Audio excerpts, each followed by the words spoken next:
Am I audible? Yes, sir. Yes, sir.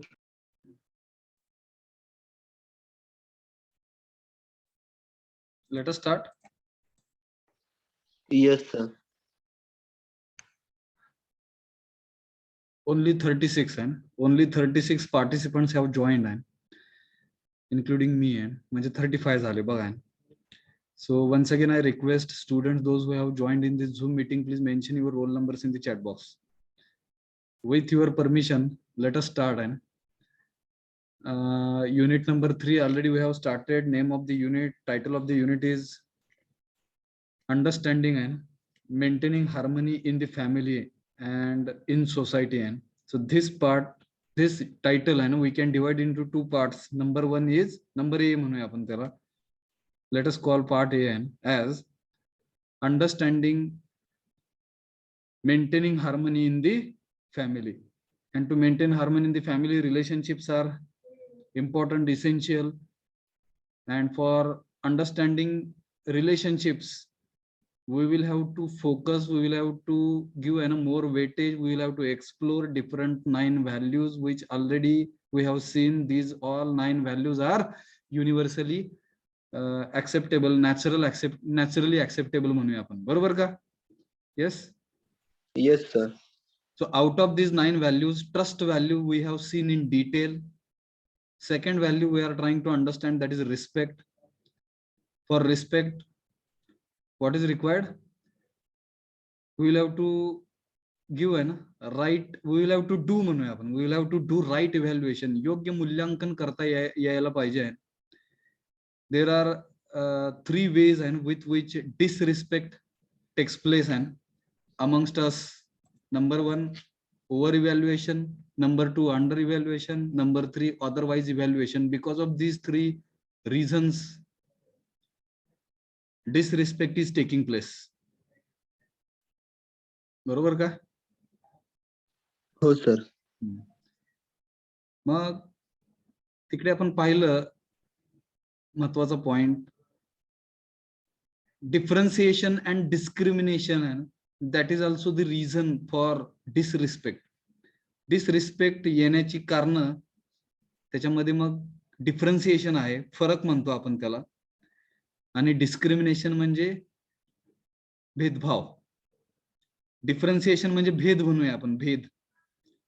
पहिल्यांदा भेद असतो आहे, नंतर मग भाव येतो आहे, त्या भेदासोबत भाव येतो आहे, तो भाव सेल्फ मध्ये येतो आहे, आणि त्याला मग आपण काय म्हणतोय? भेदभाव म्हणतोय. म्हणजे भेदाची भावना, भेदाची भावना त्या सेल्फ मध्ये आली की तिकडे डिसरिस्पेक्ट यायला चालू होतो.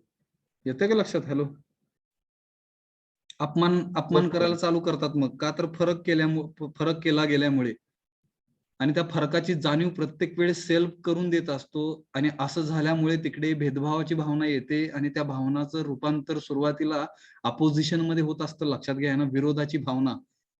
आणि तिथे पण समाधान न झाल्यामुळे मग ते मुवमेंट मध्ये त्याचं रूपांतरित होतं. आंदोलन म्हणतोय आपण मराठीत त्याला. आंदोलनं केली जातात. तिथं पण नाही थांबलं तर मग भांडणं होतात. तिथं पण नाही थांबलं तर मग युद्ध होतात. येतंय का लक्षात? हॅलो. Yes sir. Yes. ह्या लेवल्स पार कोणी करू नये, युद्धापर्यंत कोणी जाऊ नये. लक्षात घ्या. असं म्हणतात प्रेमाने सर्व काही जिंकता येते, फक्त हे प्रेम काय न कळल्यामुळे सगळे आपण भांडतोय. बरोबर का? Yes, sir. Yes sir. कसं आहे बघा, winning heart is very difficult task. जगामध्ये हृदय जिंकणं आहे ही सगळ्यात मोठी टास्क आहे. बऱ्याच गोष्टी तुम्ही आयुष्यामध्ये जिंकचाल, पण एखाद्याचं हृदय जिंकणं आहे, it is really difficult task. And if you will start winning that heart, obviously you have achieved in your life more than physical facilities, more than money, more than wealth. येते का लक्षात? हृदय जिंकणं. हॅलो. Yes sir. Sir. मग ते हृदय जर कोणाचं जिंकता आलं तर ते करा आयुष्यामध्ये आहे, ते तुम्हाला ताकद देऊन जाईल 100%. ओके. काय बघा ना, कम्प्लीट कंटेंट आहे ना, हे आपण पाहिलेलं आहे. कम्प्लीट कंटेंट आहे ना, म्हणजे संपूर्ण सामग्री कशाची, ऑफ रिस्पेक्ट म्हणजे आदराची आहे. एकच वाक्यामध्ये समजून घेऊया आपण. We are complementarity to each other. एकमेकांना आपण पूरक आहोत. हीच काय आहे, संपूर्ण सामग्री आहे आदराची. येतं का लक्षात बघा ना. आपण ह्याचं एक उदाहरण बरं का समजून सांगण्यासाठी, हे चुकीचं आहे का बरोबर आहे माहित नाही मला, पण ते माझ्या लक्षात आलंय मी ते सांगतोय. हुशार विद्यार्थी आणि ढ विद्यार्थी अशा दोन फरक केले जातात वर्गामध्ये असलेल्या विद्यार्थ्यांमध्ये. मोस्टली टीचर करतात. केलं नाही पाहिजे ते. Hello, yes. Yes, sir. फक्त हा कॉन्सेप्ट समजून घेण्यासाठी आहे ना, कॉम्प्लिमेंटॅरिटी टू इच अदर हे समजून घेण्यासाठी आहे. तो फरक समजून घेतोय आपण. हुशार विद्यार्थी आणि कमी हुशार म्हणूया आपण, ठीक आहे. त्यांची कॉम्पिटन्सी लेवल कमी आहे असं म्हणूया आपण. क्षमता कमी आहे आणि हुशार विद्यार्थ्यांमध्ये क्षमता जास्त आहे. ऍक्च्युली आपण एज्युकेशन घेतोय ह्याचं कारण काय, तर कॉम्पिटन्स टू इन्क्रीज आहे ना, our own competency level we are आहे ना टेकिंग एज्युकेशन. नाहीतर शिक्षण घ्यायची गरजच नाहीये, लक्षात घ्या. येतंय का लक्षात? Hello. Yes, sir. Yes, sir. To increase our own competency level we are आहे ना टेकिंग एज्युकेशन. शिक्षण घेतोय म्हणूया आपण. We are trying to educate ourself. आपण स्वतःला एज्युकेट करण्याचा प्रयत्न करतोय. मग we are complementarity to each other हे समजून घेण्यासाठी वर्गाला आपण दोन तुकड्यामध्ये डिवाइड करतोय, हुशार आणि ढ, किंवा हुशार आणि कमी हुशार म्हणूया आपण, ठीक आहे, ढ म्हणण्यापेक्षा. मग तिकडे हुशार विद्यार्थ्यांचं अस्तित्व कुणामुळे आहे हो ऍक्च्युली? हॅलो, विचार करा. त्या कमी हुशार. कमी हुशार असलेल्या विद्यार्थ्यांमुळे त्या हुशार विद्यार्थ्यांचं अस्तित्व आहे. सगळेच जर हुशार असतील तर हुशारांचं अस्तित्व असेल का? येतंय का लक्षात? No, sir. समजून घ्या. हा फरक राहणार आहे का, तर फरक हा निसर्गानेच बनवलेला आहे. फक्त निसर्ग ह्याची जाणीव नाही करून देत. जाणीव करून देणार आहे हे आपण आहेत, ह्युमन बिईंग. ती जाणीव करून नाही द्यायला पाहिजे. If somebody is having really less competence, at that time we will have to try to improve his or her competence level. आपण मित्र आपला एखादा हुशार नसेल किंवा कॉम्पिटन्स लेवल कमी असेल तर त्याचा इम्प्रूव्ह करण्यासाठी आपण प्रयत्न केला पाहिजे, मित्राचा किंवा मैत्रिणीचा. ना की इरिटेट होणं, त्याच्यावर रागाला जाणं. येतं का लक्षात? बघा ना, आपण 2-3 प्रकार पाहिले होते मागच्या एखाद्या 2-3 सेशन मध्ये, बघा ना, आठवतं का? तर आपण एकमेकांना पूरक आहोत. हजबंड आणि वाईफ या दोघांचं जरी एक्झाम्पल घेतलं तिकडे, तर बघा कोणाची तरी कॉम्पिटन्स लेवल कमी असणार आहे. मग एकमेकांनी समजून घेतलं, एकमेकांना कॉम्प्लिमेंटॅरिटी म्हणजे एकमेकांना पूरक आहेत असं समजलं, तरच त्यांचा जो काही संसाराचा गाडा म्हणा किंवा एकत्र राहण्याचं जे काही आहे ना प्रोसेस, ते एकत्र राहतील आहे वर्षानुवर्ष आणि शेवटच्या श्वासापर्यंत. जर त्यांना तसं वाटलं नाही तर मग तिकडे डायव्होर्स होतात, फ्रिक्वेन्सी मॅच होत नाही.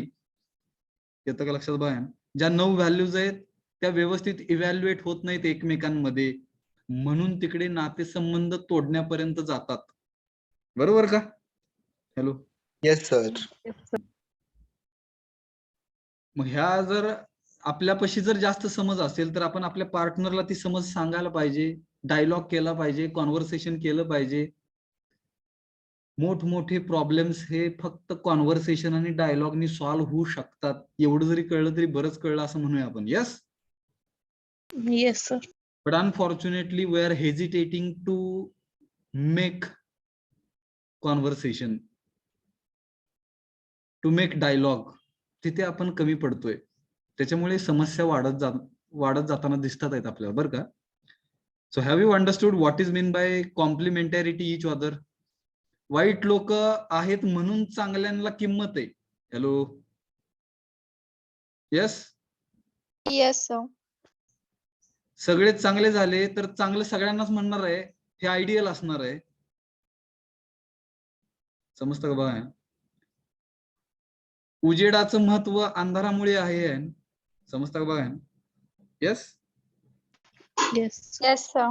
24/7 जर आपण अंधारातच राहत असू तर उजेडाला महत्वच नाहीये, का तर आपण सगळेच अंधारामध्ये राहतोय.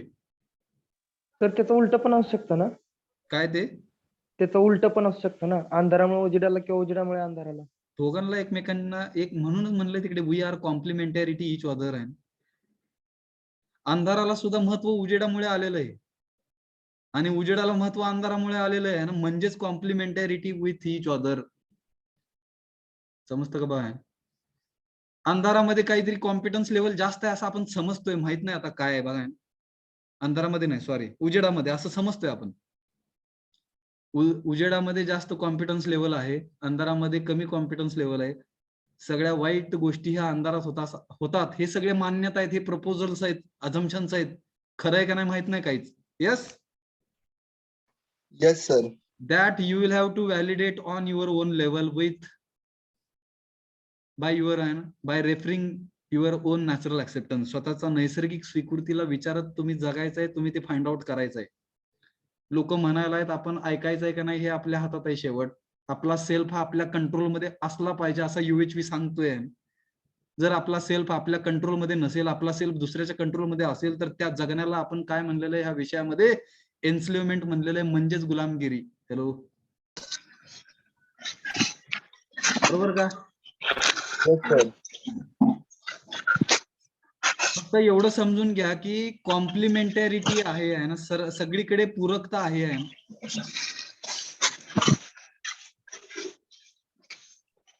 थोडासा डिस्टर्बन्स कुठनं तरी व्हायला लागलाय. मला वाटतं विवेक काळे आहे ना. Is it possible for you to mute yourself? Vivek Kale, hello. Okay, समजलं का कॉम्प्लिमेंटॅरिटीचा अर्थ, मिनिंग? हॅलो. Yes, sir. हो sir. The complete content of respect, संपूर्ण सामग्री मग रिस्पेक्टची काय आहे ना, complete content of respect is to able to see, असं पाहणं आहे ना, असं पाहण्याची ऍबिलिटी असणं आहे. The other is similar to me, दुसरा जो व्यक्ती आहे तो माझ्यासारखाच आहे. वी आर कॉम्प्लिमेंटॅरिटी, आपण एकमेकांना पूरक आहोत असं पाहण्याची क्षमता आपल्यामध्ये आली, म्हणजेच त्याला आपण कम्प्लीट कंटेंट ऑफ रिस्पेक्ट असं म्हणायचं आहे. संपूर्ण आदराची संपूर्ण आदराची सामग्री कशाला म्हणायचं आहे? तर the other is similar to me, दुसरा हा माझ्यासारखाच आहे. आणि वी आर कॉम्प्लिमेंटॅरिटी म्हणजे आपण एकमेकांना पूरक आहोत असं पाहण्याची क्षमता आपल्यामध्ये आली, म्हणजेच त्याला कम्प्लीट कंटेंट ऑफ रिस्पेक्ट म्हणायचं. कळलं का? येस. Yes, sir. आता डिफायनिंग वन्स कॉम्प्लिमेंटॅरिटी म्हणजे काय? काय बघा, if the other has more understanding आहे, म्हणजे तुम्ही आणि दुसरा अदर असं समजू आपण, सेल्फ आणि अदर ह्या दोघांमध्ये अदर हॅज मोर अंडरस्टँडिंग म्हणजे आपल्यापेक्षा दुसरा जो आपल्या समोर आलेला आहे त्याच्यामध्ये जास्त अंडरस्टँडिंग आहे, जास्त समज आहे, जास्त योग्य समज आहे असं समजू आपण. जर म्हणलं if the other has more understanding and is more responsible than me, आपल्यापेक्षा तो समोरचा जो ज्याच्यापाशी जास्त अंडरस्टँडिंग आहे त्याने जास्त रिस्पॉन्सिबिलिटी त्याच्याकडे असतात, का तर त्याच्यामध्ये जास्त समज आहे. Hello, yes. Yes, sir.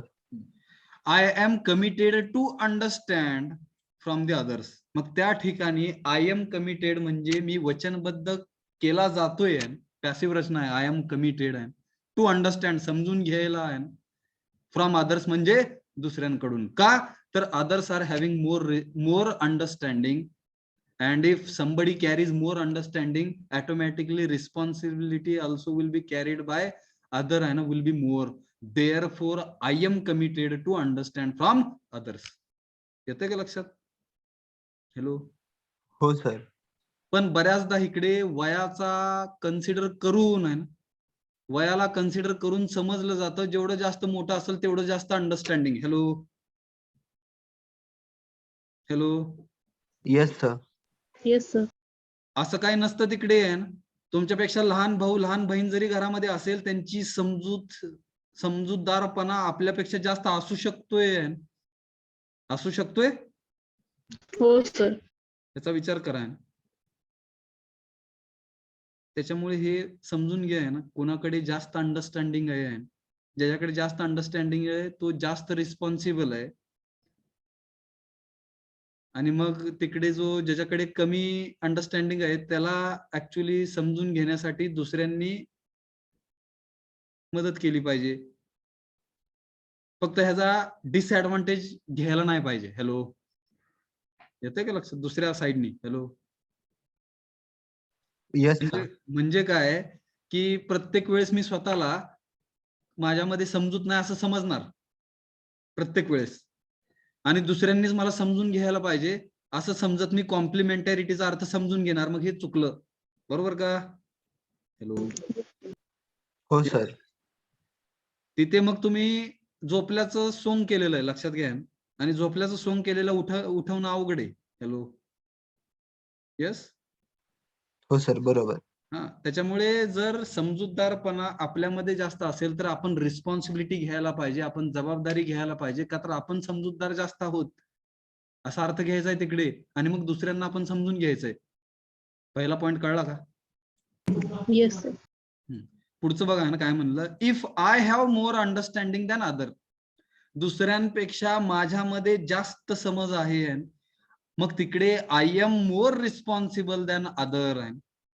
त्यावेळेस आपण स्वतः हे दुसऱ्यांपेक्षा जास्त जबाबदार होतो किंवा जबाबदार असतो. बरोबर का? Yes. Yes, sir. I live with, मी जगतोय ना, विथ म्हणजे रिस्पॉन्सिबिलिटी विथ अदर्स, दुसऱ्यांच्या जबाबदाऱ्या घेऊन मी जगतोय. अनकंडिशनली म्हणजे कुठल्याच अटी न ठेवता. अनपर्ट्युब्ड, कुणीतरी अर्थ पाहावा ह्याचा बरं का, विसरला आहे ना.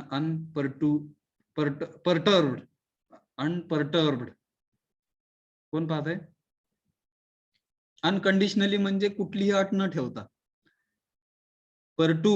परटर्ब्ड, ट्यू असा उच्चार नाही करायचा त्याचा, टर्ब्ड आहे. परटर्ब्ड, परटर्ब्ड पहा. अबाधित. अबाधित. अबाधित. काय? अबाधित दाखवते. हा, अबाधित. आता अबाधित म्हणजे काय, परत अजून अवघड आहे. परटर्ब्डचा अर्थ पहा. परटर्ब्ड म्हणजे कसं आहे बघा, अनपर्टर्ब्ड समजेल मग आपल्याला. विरुद्ध अर्थ आहे. अन शब्द लागला परटर्ब्डला. सर म्हणजे एखादी गोष्ट घडली तर त्याच्यावरती जास्त आपल्याला प्रॉब्लेम नाही होणार त्यामुळे. अजून काय आहे का अर्थ? सर इथं गुगलने लिहिलंय sir, not worried by something that has happened. हा, नॉट वरीड बाय म्हणजे अबाधित, म्हणजे आपल्याला कोणाचं इफेक्ट नाही होत आपल्यावरती. बरोबर का? Yes, sir. शांत. हा, शांत, किंवा दुसऱ्याचा आपल्यावरती इम्पॅक्ट होत नाहीये, त्याला म्हणायचं अनपर्टर्ब्ड. एक 2-3 वेळा शब्द म्हणा. अनपर्टर्ब्ड. हॅलो, फरक नाही पडणार. हा, फरक नाही पडणार. अनकंडिशनली म्हणजे कुठलीही अट न ठेवता. अनपर्टर्ब्ड म्हणजे काय, तर कसलाच फरक न पडता आपल्याला स्वतःमध्ये. फरक कशामुळे पडतो? By the behaviour of the others, दुसऱ्यांच्या वागण्यामुळे आपल्याला फरक पडत असतो आहे, पण तो फरक पडणार नाहीये. कशामुळे? तर अनकंडिशनली चाललोय आपण, कुठलीही अट न ठेवता चालल्यामुळे आपण तिकडे अनपर्टर्ब्ड राहतोय, म्हणजे कुठल्याही प्रकारचा आपल्याला फरक नाही पडत. कशामुळे? By the behaviour of others, दुसऱ्यांच्या वागण्यामुळे आपल्यामध्ये फरक पडत नाहीये. ह्याला कारण काय? तर I am more responsible. Hello, मी जास्त जबाबदार आहे, का तर I have more understanding than other. Hello, yes. Yes, sir. मग तिकडे आय एम कमिटेड आहे, त्यावेळेस मग मी स्वतः आहे ना वचनबद्ध असतोय ना, टू फॅसिलिटेट म्हणजे प्रोव्हाइड करणं म्हणूया आपण, दी अंडरस्टँडिंग इन अदर्स, दुसऱ्यांना अंडरस्टँडिंग प्रोव्हाइड करण्यासाठी मी तिकडे वचनबद्ध होत असतोय किंवा असतोय. माझ्याकडून ते वचनबद्ध झाल्यासारखं मला वाटतंय. पॅसिव्ह रचना, आय एम कमिटेड. परत एकदा, कशासाठी? टू फॅसिलिटेट म्हणजे उपलब्ध करून देणे, पुरवणे. काय? तर अंडरस्टँडिंग इन अदर्स, दुसऱ्यांमध्ये अंडरस्टँडिंगची क्षमता कमी आहे, त्या ठिकाणी मग तुम्ही जास्त, तुमच्यामध्ये अंडरस्टँडिंग आहे, तुम्ही जास्त रिस्पॉन्सिबल आहात, तुम्ही जास्त जबाबदार आहात, तुम्ही अनकंडिशनली चालला आहात, म्हणजे कुठल्याही अटी न ठेवता त्याच्यामुळे काय होणार आहे, दुसऱ्यांचं वागणं कसं जरी असलं तरी तुमच्यावरती ते फरक नाही पडत आहे त्याचा, अनपर्टर्ब्ड. बरोबर का? Yes sir. Once the other is assured in relationship, ज्यावेळेस एखादा आपण नातेसंबंधामध्ये आहोत अशी खात्री करतोय, and not and before that. येतं का लक्षात बघा? का तर I am committed to facilitate the understanding in other आहे. म्हणजे थोडक्यात एक समजून घेऊया, आपण रिलेशनशिप मध्ये आहोत आपल्या मित्रासोबत किंवा मैत्रिणीसोबत, आणि मित्रामध्ये किंवा मैत्रिणीमध्ये अंडरस्टँडिंगची क्षमता कमी आहे, मग तिकडे आपण खात्री करायची आहे त्या नात्यामध्ये आहे. येतं का लक्षात बघा? कशाची खात्री करायची? की I am responsible, I am committed to facilitate the understanding in my friend. येतं का लक्षात? मित्रामध्ये मी ती समजूतदारपणाची भावना, जी क्षमता कमी आहे ती वाढवण्यासाठी मी कमिटेड आहे, स्वतःला वचनबद्ध आहे. येतं का लक्षात? Hello, yes sir. पुढे जाऊया आपण. The complete content of respect is short मध्ये लिहिलं आहे ना, the other is similar to me. दुसरे जे आहेत ते माझ्यासारखेच आहेत. इन टर्म्स, कशाच्या स्वरूपात? इन टर्म्स म्हणजे स्वरूपात. इन टर्म्स ऑफ पर्पज म्हणजे हेतू, ज्याला आपण इंटेन्शन्स पण म्हणूया, which are according to natural acceptance. Programme म्हणजे आपण जे काही उपक्रम कार्यक्रम करणार आहोत, आणि पोटेन्शियल म्हणजे आपल्या सर्वांची ताकद. ह्या सगळ्या गोष्टी सेम आहेत. जशा माझ्या आहेत तशाच माझ्या समोर आलेल्या व्यक्तीच्या पण सेम आहेत. आलं का लक्षात? त्यावेळेस रिस्पेक्ट हा कम्प्लीट होईल. Hello, yes sir. आणि दुसरं काय की we are complementarity to each other in terms of competence. क्षमतेमध्ये सुद्धा आपण एकमेकांच्या पूरक आहोत असं आपण समजणं. Most of the times after completion of your engineering or in the final year, and you will be working on projects. तुम्ही तुमच्या प्रोजेक्ट्स वरती काम करणार आहात, where you will be working in a team, and while working in the team you will observe and your team members are not competent enough. येतं का लक्षात बघा? When you will be working in national multinational company, when you will be working in private public sector,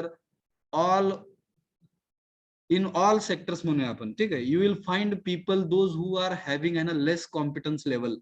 अशी लोक तुम्हाला सापडणार आहेत, घरामध्ये सापडणार आहेत, समाजामध्ये सापडणार आहेत, पब्लिक प्रायव्हेट सेक्टर जिथे तुम्ही काम करायला जाणार आहे तिथे कॉम्पिटन्स लेवल कमी असलेल्या व्यक्ती तुम्हाला सापडणार आहेत.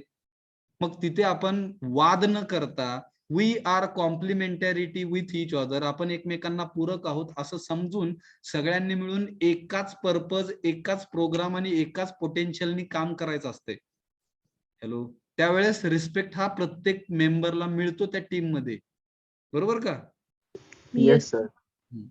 आपण जर तिकडे ह्याची क्षमता कमी आहे म्हणून जर भांडत बसलो तिकडे, तर आपलं काम होत नाही. मग टीम फुटते, टीम तुटते, रिलेशनशिप स्पॉइल्स होतात, प्रोजेक्टची वाट लागते तिकडे, क्लायंट तिकडे शिव्या घालतो, कंपनीचं नाव खराब होतं, आपल्याला काढून टाकलं जातं, बऱ्याच भानगडी होतात. Yes yes sir.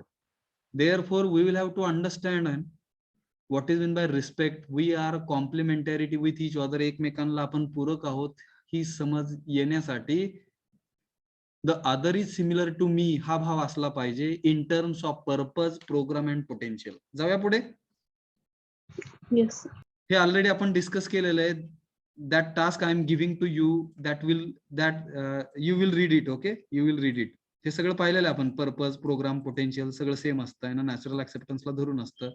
Other is similar to me हा भाव आहे.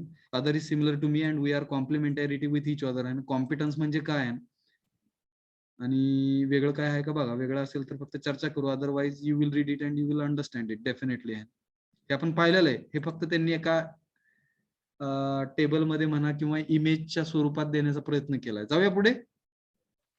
Yes sir. मग रिस्पेक्ट इज राईट इव्हॅल्युएशन. काय कळलं मग आपल्याला? अदर म्हणजे हे योग्य मूल्यांकन आहे. कशाचं? तर ऑफ इंटेन्शन्स, हेतूंचं, अँड कॉम्पिटन्स, क्षमतेचं आहे. On the basis of self. Self body विचारच नाही करत, लक्षात घ्या ना. इंटेन्शन काय आहे, बॉडीला कळत नसतं इंटेन्शन काय आहे, समोरच्या व्यक्तीचे इंटेन्शन काय आहे हे कळवून घेणारा कोण आहे, बॉडीच्या आतमध्ये बसलेला सेल्फ. यस. Yes, sir. क्षमतेचा विचार करणारा पण सेल्फ आहे, लक्षात घ्या ना. शरीराला कळत नसतं ह्याची क्षमता काय आहे ना, तो ठरवणारा हा सेल्फ आहे ना, त्याच्यामुळे प्रॉब्लेम आहे, लक्षात घ्या. बॉडीला थोडक्यात विचार करण्याची ताकदच नाहीये. विचार करण्याची ताकद म्हणजेच डिझायर, थॉट आणि एक्सपेक्टेशन्स ह्या सेल्फच्या ऍक्टिव्हिटीज आहेत. बॉडीला ह्या गोष्टी कळत नाहीत, म्हणजेच इव्हॅल्युएशन करणारा सुद्धा कोण आहे, सेल्फ आहे. आणि तो कशाचं इव्हॅल्युएशन करतोय प्रत्येक वेळेस, इंटेन्शन्सचं आणि कॉम्पिटन्सचं. आलेल्या व्यक्तीचे हेतू काय आहेत आणि त्याची क्षमता काय आहे ह्याचं इव्हॅल्युएशन करणारा हा सेल्फ आहे. मग ते फक्त योग्य पद्धतीने झालं तर त्याला रिस्पेक्ट म्हणतोय आपण. कळलं का? Yes. Yes, sir. We are similar आहे ना, आपण सर्वजण सारखे आहोत. At level of purpose, programme and potential. We are complementarity at level of competence. क्षमतेच्या लेवलला सुद्धा आपण एकमेकांना पूरक आहोत असं समजलं तर भांडणं होणार नाहीत. रिस्पेक्ट सगळ्यांना दिला जाईल. डिसरिस्पेक्ट अरायझेस, हे पण पाहिलं आपण आहे, out of over evaluation, under evaluation and otherwise evaluation आहे. ह्या तीन गोष्टींमुळे अनादर होतोय ना. डिसरिस्पेक्ट म्हणजे रिस्पेक्ट न करणं, आदर न करणं. And also out of the differentiation, फरकामुळे आहे ना, फरक केल्यामुळे आहे ना, लिडिंग टू डिस्क्रिमिनेशन, भेदभावाची भावना सेल्फ मध्ये आल्यामुळे आहे, तिथे डिसरिस्पेक्ट होतोय. आणि हे सगळं on the basis of body, on the basis of physical facility, on the basis of beliefs that we have seen in last session. Small incidents of disrespect can have long lasting consequences. अर्थ काय बघा, छोट्या छोट्या घटना होत असतात घरामध्ये, बरोबर का, अनादर केल्याच्या. Hello hello. Yes, sir. आणि त्याचे परिणाम हे दीर्घकाळ टिकत असतात घरामध्ये.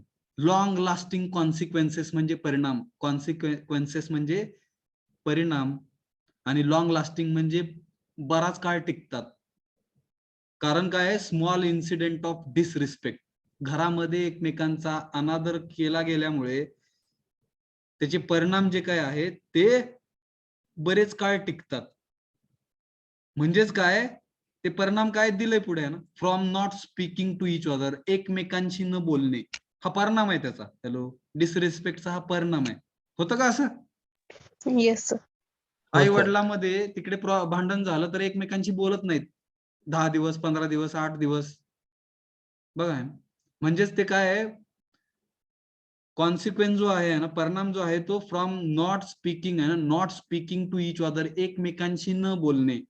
त्याचं पुढचं लेवल म्हणजे टू अपोजिशन, विरोधाची भावना. बहीण भावामध्ये 36 आकडा असतो आहे, कशामुळे माहित नाही, पण त्यालाच म्हणायचं अपोजिशनची भावना. का तर डिसरिस्पेक्ट केल्यामुळे येतं ते. ब्रेक इन रिलेशनशिप, ज्याला आपण ब्रेकअप म्हणतोय ना, बॉयफ्रेंड आणि गर्लफ्रेंड मध्ये ते होतं ते, का तर डिसरिस्पेक्टची भावना जन्मते तिकडे. Over evaluation, under evaluation, otherwise evaluation, ह्या सगळ्या भानगडी येतात तिकडे. डिस्क्रिमिनेशन, भेदभाव केला जातो बॉडीच्या लेवलला, फिजिकल फॅसिलिटीच्या लेवलला, आणि मग तिकडे एकमेकांची फ्रिक्वेन्सी मॅच होत नाही आणि रिलेशनशिपचं ब्रेक होतोय. त्यालाच ब्रेकअप म्हणतो आपण, ब्रेकअप इन रिलेशनशिप. भावा भावाची सुद्धा नाती तुटतात, बहीण भावाचं नातं तुटतंय का तर फक्त जमिनीच्या तुकड्यासाठी. Hello. Yes. Yes, sir. Divorce म्हणजे काय तर सोडचिठ्ठी घेणे. नवरा बायको मध्ये ते डायव्होर्स हा शब्द वापरला जातोय, येतं का लक्षात बघा. आणि लग्न न करता एकत्र राहिलेलं जे जोडपं असतं त्याला ब्रेकअप म्हणतात. शब्द वेगळे आहेत, अर्थ सेमच आहे. ब्रेकअप म्हणजे नातं तुटणं थोडक्यात, डायव्होर्स म्हणजे नातं तुटणं. फाईट्स, भांडणं होणे, पुढच्या लेवलला आहे ना भांडणं होतात. आणि तिथे पण नाही थांबलं तर मग इव्हन वार. वार म्हणजे भांडणाचं पुढचं स्वरूप, भयंकर स्वरूप, ज्याला आपण युद्ध म्हणतोय. कळलं का? यस. चलो. Yes, sir. मला वाटतं आता ही डायग्राम परत एकदा सांगायची गरज नाही. Same kind of diagram we have seen and for trust. विश्वासासाठी जशी डायग्राम पाहिलेली सेम डायग्राम आहे, फक्त इकडे कॉम्पिटन्स लेवलवरती इव्हॅल्युएशन केलं गेल्यामुळे रिस्पेक्ट मध्ये सुद्धा कसा कमी जास्तपणा होऊ शकतो हे सांगायचं इकडे. But if our intentions are according to natural acceptance, we will give a respect to all persons, all people, those who are coming in contact with you. बरोबर का? हॅलो. Yes, sir. समजतंय का बघा. समोरचा किती जरी मोठा असेल, किती जरी पैशाने मोठा असेल किंवा आपल्या वयाने मोठा असेल, कोण पण असो आहे, समोरचा जर आपला रिस्पेक्ट करत नसेल तर आपण करायला पाहिजे का? हा प्रश्न आहे माझा तुमच्या सर्वांसाठी. Hello. No, sir. No, sir. विचार करा, विचार करा. ठीक आहे, करायला पाहिजे सर. करायला पाहिजे. No, sir. त्याचे इंटेन्शन्स जर योग्य असतील तर करायला पाहिजे. कोणी सांगितलं करायला पाहिजे? Hello. I am really happy. Hello. कोणी सांगितलं? Yes, sir. सुप्रिया शेलार आहे. करायला Yes, पाहिजे. समोरच्याचा रिस्पेक्ट आपण करायला पाहिजे. जरी समोरच्याने आपला डिसरिस्पेक्ट केला तरी आपण करायला पाहिजे. कधी? जर त्याचे इंटेन्शन्स नॅचरल ऍक्सेप्टन्सला धरून असतील तरच. हॅलो. समजतंय का बघा. अदरवाईज समोरचा हा तुमचा डिसएडव्हान्टेज घेऊ शकेल भविष्यात. हॅलो. विचार Yes, करा, ह्या माहित नाही बरं का. दिस इज माय प्रपोजल आहे. हे मी ठेवलेला प्रस्ताव आहे तुमच्या समोर. चुकीचा असेल मी माहित नाही मला. मी सुद्धा तुमच्यासोबत शिकतोय ना कसं वागायचं असतंय. सर पुढे जाऊन तो कसाही वागेल ना, सतत त्याला रिस्पेक्ट. हा, पुढे जाऊन तो कसा पण वागेल. इंटेन्शन जर गुड असतील तर नो इश्यू. डिपेंड करणार ना सर ते सिच्युएशन वरती. हा, प्रत्येक टाइमला ते डिपेंड करणार ना सर सिच्युएशन वरती. हा, प्रत्येक टाइम सिच्युएशन वरती डिपेंड करणार. पण त्याचा फक्त अनड्यू मिस ऍडव्हान्टेज म्हणून आपण घ्यायला नाही पाहिजे कुणीच. येतंय का लक्षात? नाहीतर एखाद्या व्यक्तीला आपण भरपूर रिस्पेक्ट देतोय, मग ती व्यक्ती आपला अनादर करतच चालली आहे, मग हे चुकलं. बरोबर का? त्याला काय अधिकार आहे ना, त्या व्यक्तीला काय अधिकार आहे? आपण रिस्पेक्ट देतोय ठीक आहे, आपला चांगुलपणा आहे. त्याला काय अधिकार आहे आपला अनादर करायचा? येतंय का लक्षात? हॅलो. आपण रिस्पेक्ट करतोय, त्याने रिस्पेक्ट द्यायला पाहिजे हे आपलं एक्सपेक्टेशन आहे. तो देत नाहीये, सोडून द्या ना. पण नॅचरल ऍक्सेप्टन्सला धरून त्याला कुणी अधिकार दिलेला आहे आपल्याला अपमानित करण्याचा? असा प्रश्न आहे माझा तुम्हाला. बरोबर का? हो सर. ह्याचा पण विचार करा. सर्व साइडनी विचार करणं आहे. ह्यालाच आपण काय म्हणतोय? सारासार विवेक. म्हणजे ब्रेननी काम करणं आहे. हार्टनी काम केल्यानंतर बऱ्याचदा प्रॉब्लेम होऊ शकतो. येतं का लक्षात? हॅलो. हो सर. आता हार्ट आणि ब्रेन ह्या दोन गोष्टी वेगळ्या आहेत आणि दोन्हीकडनं विचार करतोय. हे पण प्रपोजल आहे. हे प्रपोजल चुकीचं असू शकतंय ना. विचार फक्त ब्रेनच करत असावं माहित नाही, पण आपण विचार करतोय की हृदय सुद्धा विचार करतं आणि मेंदू सुद्धा विचार करतो. म्हणलं जातं तिथं बऱ्याचदा हृदयाने केलेले विचारच आपण आयुष्यामध्ये त्यालाच घेऊन पुढे गेलं पाहिजे. ब्रेननी केलेले विचार हे उपयोगी नसतात. हे सगळं मानलेलं आहे, म्हणलेलं आहे कुणीतरी. हे खरंच आहे का? That we all all 55 participants including me, आपण सगळ्यांनी मिळून ते फाइंड आउट करायचं आहे. यस. Yes sir. विचार कोण करतंय? सेल्फ करतोय. एवढंच लक्षात घ्या. हृदय करतंय का मेंदू करतंय कुणालाच नाही माहित. विचार कोण करतंय फक्त आपण समजून घेतोय की self is having that ability, desire, thought and expectations. These are the activities of self. Yes, समजलं का? जाऊया पुढे. Yes sir. मग हे पण वाचा तुम्ही, तुम्हाला समजून जाईल. आपण चर्चा केलेलीच आहे ऑलरेडी. आपण जाऊया पुढे. शेवट काय म्हणलं बघू आपण. ठीक आहे. All this specific characteristics at the level of body. वेगवेगळ्या जे काही स्पेसिफिक आहे, पर्टिक्युलर कॅरेक्टरिस्टिक्स म्हणजे गुणधर्म म्हणूया ना. At the level of body, शरीराच्या लेवलला जे काही कॅरेक्टरिस्टिक्स असतात, गुणधर्म असतात, ऍट्रिब्यूट्स असतात, फिजिकल फॅसिलिटीजला पकडून, बिलीफ्सला पकडून, एक्सेट्रा एक्सेट्रा आहे, can be used to express that complementarity. हे सर्व काही जे काही आहे बॉडीला कन्सिडर करून, किंवा फिजिकल फॅसिलिटीजला कन्सिडर करून आणि बिलिफ्सला कन्सिडर करून इत्यादी इत्यादी ह्या सर्व कॅरेक्टरिस्टिक्स जर एकत्रितपणे पाहिल्या, ह्या सगळ्या आपण वापरू शकतोय कशासाठी? To express that complementarity. एकमेकांना आपण पूरक आहोत असं समजून जर घेतलं तरच मग ह्या कॅरेक्टरिस्टिक्स आपण वापरू शकतोय, यूज करू शकतोय. पॉझिटिव्हली म्हणतोय मी. Hello hello yes sir. ह्याचं एक एक्झाम्पल देतोय बरं का. हे एक्झाम्पल इमॅजिनरी असं समजा. घरामध्ये 2 भाऊ आहेत, दोघं शिकणं अशक्य आहे त्या कुटुंबाला. मग एक भाऊ काय करतोय, पूर्ण शेतामध्ये स्वतःला झोकून दिलेलं आहे, पूर्ण कष्ट करून पैसा कमवतोय आणि भावाचं शिक्षण झालं पाहिजे ही तळमळ आहे त्याची. येतं का लक्षात? Hello yes sir. मग तिकडे ते एकमेकांना पूरक झाले.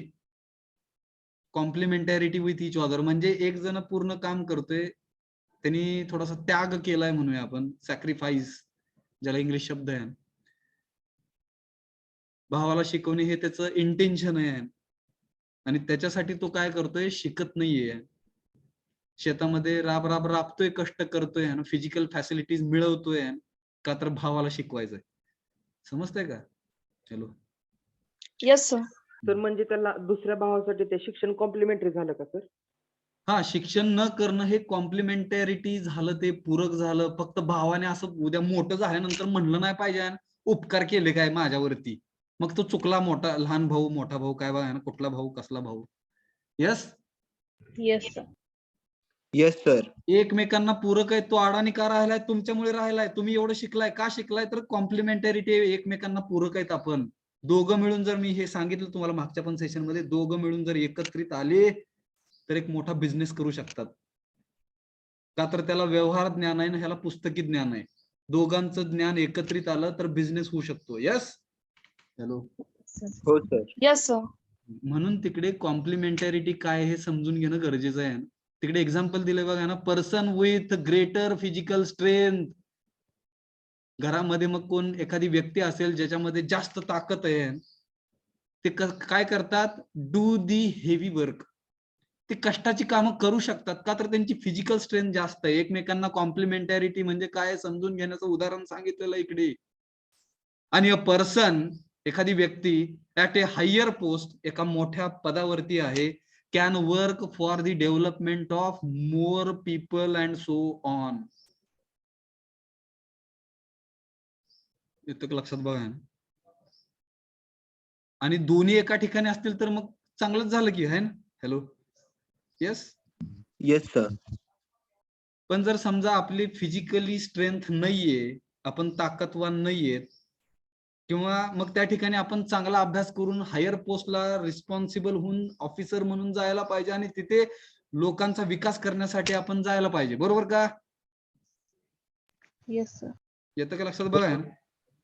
आणि ज्याच्याकडे फिजिकल स्ट्रेंथ आहे, ताकद आहे, शारीरिक दृष्ट्या कष्ट करण्याची ताकद आहे, त्यांनी कष्ट केलं तर कुठं बिघडलं? एकमेकांना कॉम्प्लिमेंटॅरिटी आहोत आपण, असा जर विचार केला तर ते व्यवस्थित रिस्पेक्टची भावना एकमेकांमध्ये येईल आणि आपण सगळ्यांनाच रिस्पेक्ट करू देऊ. समजते का? बघा ना, मोठा विषय आहे बरं का. विषय हा मोठा आहे.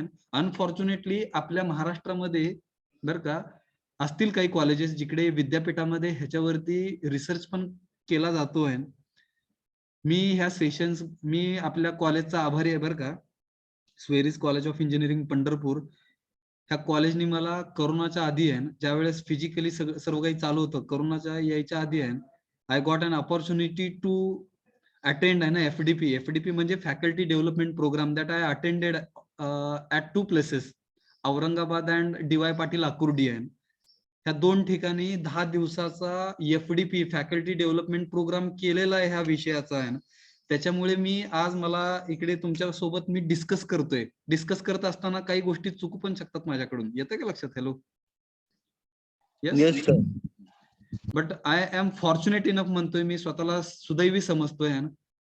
College has given that opportunity to me and I got an opportunity and I attended आहे ना 10 days, 10 दिवसांचा faculty development programme, where I attended all these things. तिकडे पाठक सर आहे, त्यांचं नाव आठवतंय मला बरं का. डॉक्टर पाठक, ज्यांनी PhD केलेली आहे, डॉक्टरेट डिग्री मिळवली ह्या युनिव्हर्सल ह्युमन व्हॅल्यूज विषयामधून. गुजरातचे आहेत ते, ट्विटरवरती सापडतील तुम्हाला. पहिलं नाव विसरलंय, आडनाव पाठक. ठीक आहे. तर अशा काही व्यक्ती आहेत ज्यांनी स्वतःचा रिसर्च ह्या फील्डमध्ये केलेला आहे. आपल्याला वाटतं की रिसर्च हा फक्त टेक्निकलच असू शकतो. येतंय का लक्षात? हॅलो. Yes, sir. रिसर्च कशाचा पण असू शकतो, संशोधन कशाचं पण असू शकतं. लक्षात घ्या. काय माहित, आपल्या आज 57 पार्टिसिपंट्स आहेत. उद्या ह्या विषयाला घेऊनच एखादा पुढे गेला आणि त्यांनी त्याची PhD मिळवली ह्या विषयामध्ये, होऊ शकतं. यस. त्याला बिहेव्हिअरल सायन्स म्हणतात. म्हणजे वागायचं कसं त्याचं शास्त्र आहे, ते शास्त्र शिकणं बिहेव्हिअरल सायन्स मध्ये मोडतो हा विषय. आपल्या शाळेमध्ये, कॉलेजेसमध्ये ह्याला जास्त महत्व दिलं गेलं नाही म्हणूया आपण. काही विद्यापीठामध्ये असेल हा सब्जेक्ट, माहित नाही आता. येतं का लक्षात? आम्हाला तर कधी नव्हता हा, म्हणजे इंजिनिअरिंगच्या काळात बरं का. लहानपणी शाळेमध्येच आपण ते मूल्य शिक्षण म्हणून असायचं आपल्याला, फक्त प्रार्थना वगैरे म्हणल्या जायच्या, पण वागायचं कसं शिकवलंच जायचं नाही. बरोबर का? Yes, sir. हा जर विषय लहान विद्यार्थ्यांना, म्हणजे शाळेमध्ये असणाऱ्या विद्यार्थ्यांना जर आला तर किती पॉवरफुल विद्यार्थी होतील हे इमॅजिन करा तुम्ही. Hello. Yes. Yes, sir. Yes, sir. फक्त झालंय कसं, आपल्याला घरामधले वेगळंच सांगतात, समाजातली लोक वेगळं सांगतात, शाळेमधले शिक्षक लोकांना पण ह्याचा अवेअरनेस नाहीये, ते वेगळ्याच पद्धतीने सांगतात, आपण वेगळ्याच पद्धतीने घडतोय. मग हा विषय ह्युमन घडवण्यासाठी आहे आणि मानव म्हणून घडवण्यासाठीचा हा विषय आहे.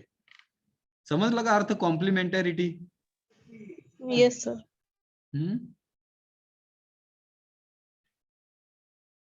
कसं आहे बघा ना, विचार करा ना, विचार करा, आपण विचार करूया बरं का.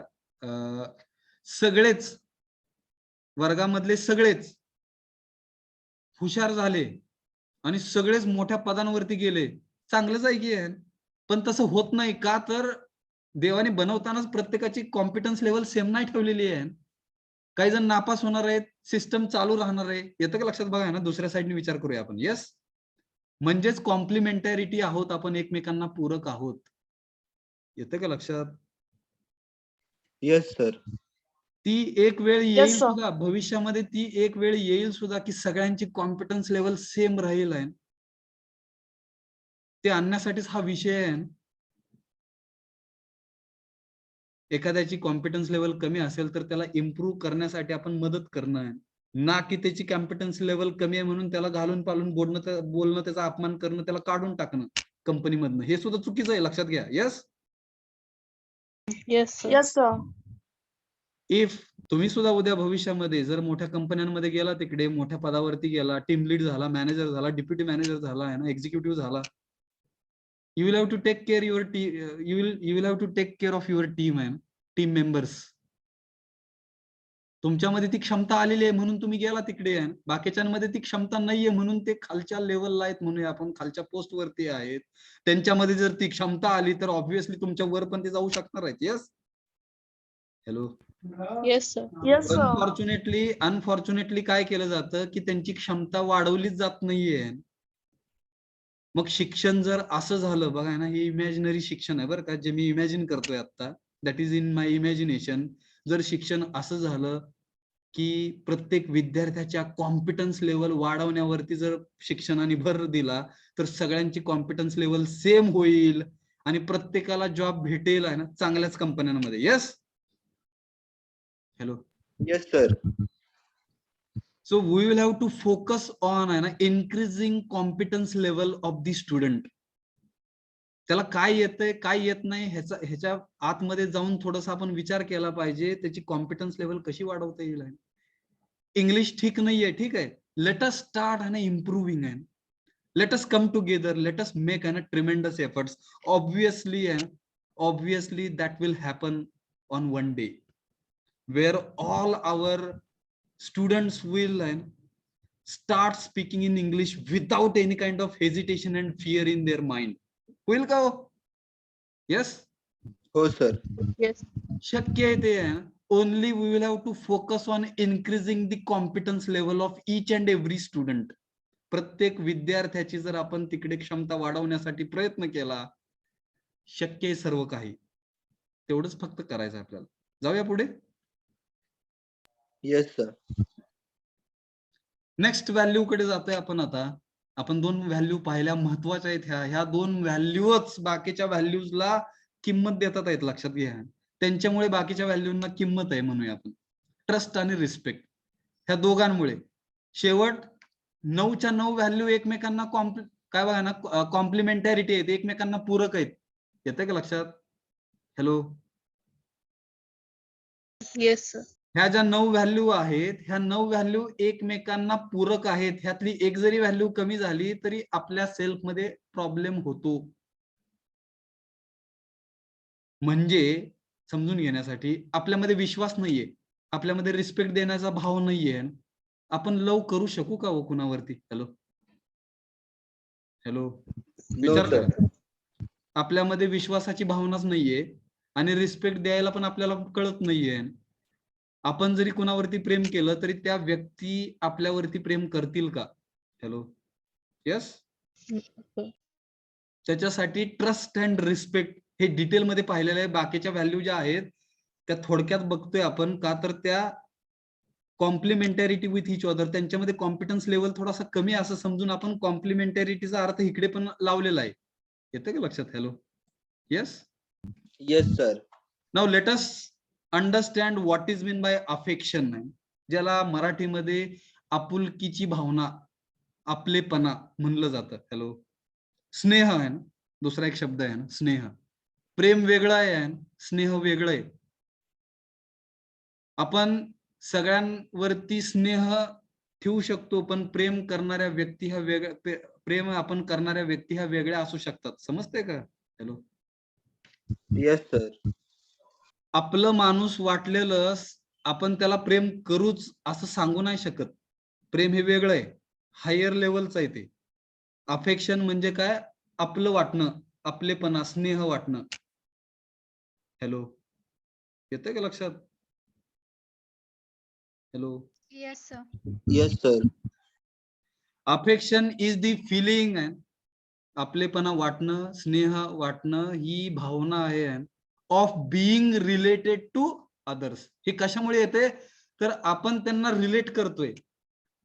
रिलेट करतोय म्हणजेच रिलेटिव्हिटीचा कॉन्सेप्ट आला फिजिक्स मधला आहे, आइन्स्टाईनचा. आपण एकमेकांचा संदर्भ घेतोय, आपण एकमेकांना रिलेट करतोय. रिलेट करत असेल तरच ती अफेक्शनची भावना येते. येतं का लक्षात? The affection is the feeling of being related to others. दुसऱ्यांसोबत आपण रिलेशनशिप मध्ये आहोत ह्या भावनेमुळेच अफेक्शन असतं तिकडे. कळलं का? Yes sir. Affection is the feeling of acceptance. Affection मुळे आपण व्यक्तींना स्वीकारतो. लक्षात घ्या, आयुष्यामध्ये ऍक्सेप्ट करतो त्या व्यक्तींना. का? तर अफेक्शनची भावना आपल्यामध्ये येते म्हणजेच आपण रिलेट करायला चालू करतोय. समोरची व्यक्ती आपली वाटली की आपण त्यांना रिलेट करायला चालू करतो. फॉर एक्झाम्पल, हा माझा मोठा भाऊ आहे, ही माझी मोठी बहीण आहे. येतं का लक्षात? बघा, हे माझे आई वडील आहेत, असं आपण रिलेट करायला लागतो. आणि रिलेट करायला लागतो म्हणजेच अफेक्शन जन्मलं तिकडे. हॅलो. समजतंय का? Yes sir. We are starting accepting those people, person in our life. आपल्या आयुष्यामध्ये त्यांना आपण स्वीकारायला चालू केलेलं आहे. कशासाठी? For the other as one's relative. एकमेकांचे आपण रिलेशन्स मध्ये आहोत असं आपण समजायला चालू करतोय. ही जी काही फिलिंग येते त्याला आपण अफेक्शन म्हणतोय. कळलं का? समजतंय का? Yes sir. आपण मी काही ऑब्झर्व करतोय आपल्या कीनोट स्टुडंटच्या ज्यावेळेस काय बघा ना सेशन्स होतात त्याच्यामध्ये काही जण दीदी, भैया असे शब्द वापरतात आहेत बरं का. It means they have started आहे ना relating with those speakers with him or her. आहे त्याच्यामुळे तो भाव आलेला आहे, हे आपलेच आहेत म्हणजेच अफेक्शनचा जन्म झालाय. कळलं का? हो सर. समजतं का? बघा, म्हणजे आपलेच आहेत, आपल्या रिलेटिव्ह आहेत आणि म्हणजेच अफेक्शन त्यांच्यामध्ये आहे. आपण जाऊया पुढे. Lack of affection is seen आहे. लॅक ऑफ अफेक्शन म्हणजे अफेक्शनचा अभाव. ठीक आहे. इज सीन पाहायला भेटतोय म्हणून आपण in the form of opposition. विरोधाच्या भावनामध्ये जेलसी म्हणजे मत्सर आहे ना, एकमेकांवरती जळणे, एक्सेट्रा एक्सेट्रा. ह्या गोष्टींमुळे काय होतंय, अफेक्शनचा अभाव होतोय. अफेक्शन आपल्यामधलं गायब होण्यासाठी विरोधाची भावना आणि जेलसी म्हणजे मत्सर म्हणजे जळणे आहे, एकमेकांवरती जळणे, ह्या गोष्टींमुळे अफेक्शनचा अभाव आहे आपल्यामध्ये. बरोबर का?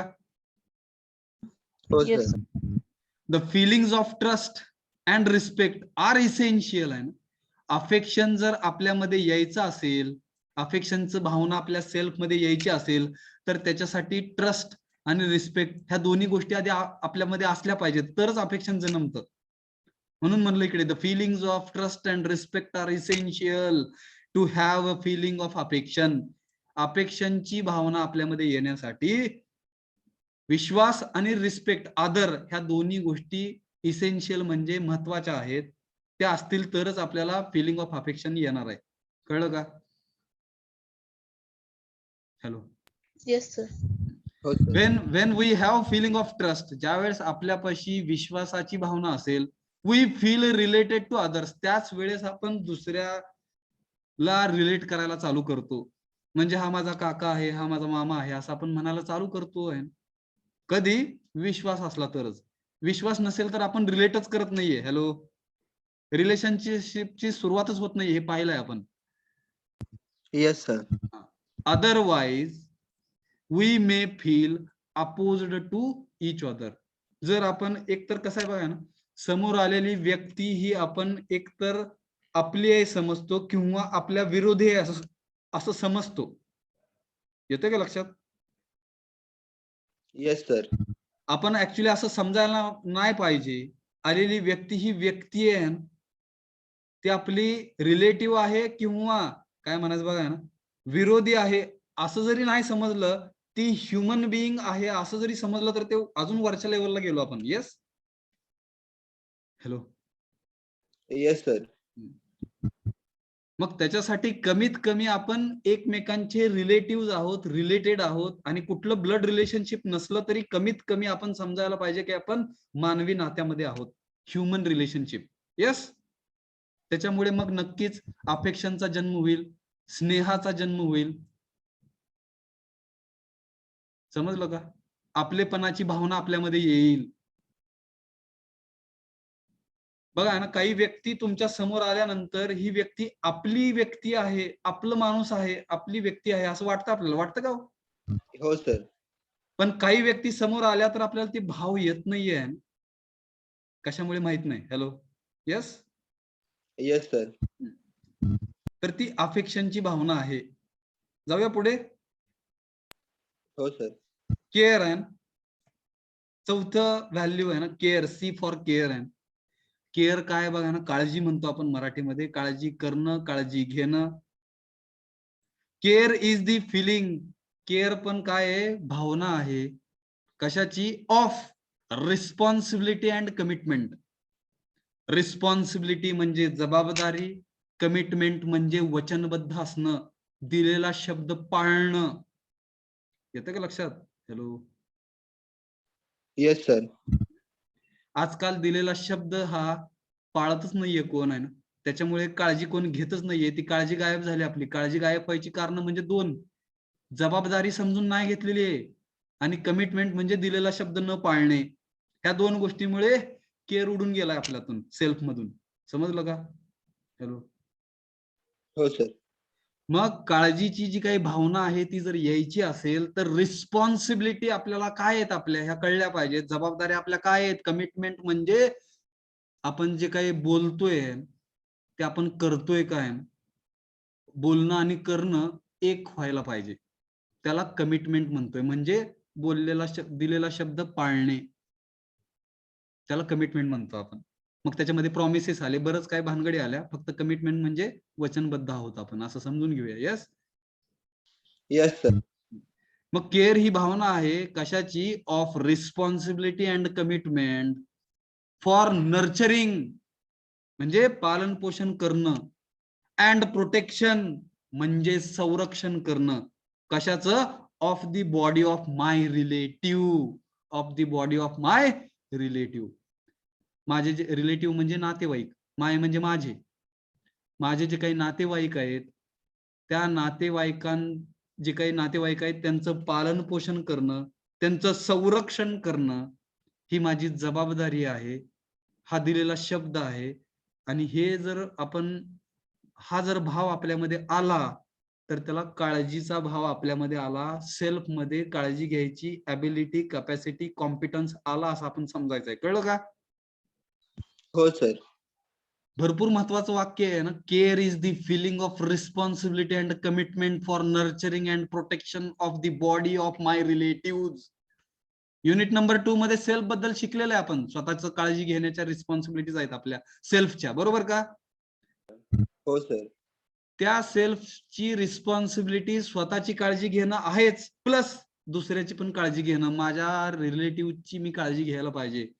मग एकदा आपण फॅमिली लेवलला हे घेतल्यानंतर मग समाज लेवलला पण जे काही व्यक्ती आहेत समाजामध्ये राहणाऱ्या त्यांची पण आपण काळजी घ्यायला पाहिजे. त्यांच्या पण जबाबदाऱ्या आपल्यावरती आहेत असं समजून मग समाजाची काळजी घेणं. येतं का लक्षात पुढच्या लेवलला? Hello, Yes, sir. आपण केअर पशी आलोय, केअर पशी आलेलो आहेत. लक्षात ठेवूया आपण थांबतो इकडे. I hope you are understanding आहे ना 9 values, how they are playing आहे ना very vital role in our self. आपल्या सेल्फ मध्ये ह्या 9 व्हॅल्यूजचं किती महत्व आहे हे आपण समजून घेतोय. Let us stop. Yes, sir. Yes, sir.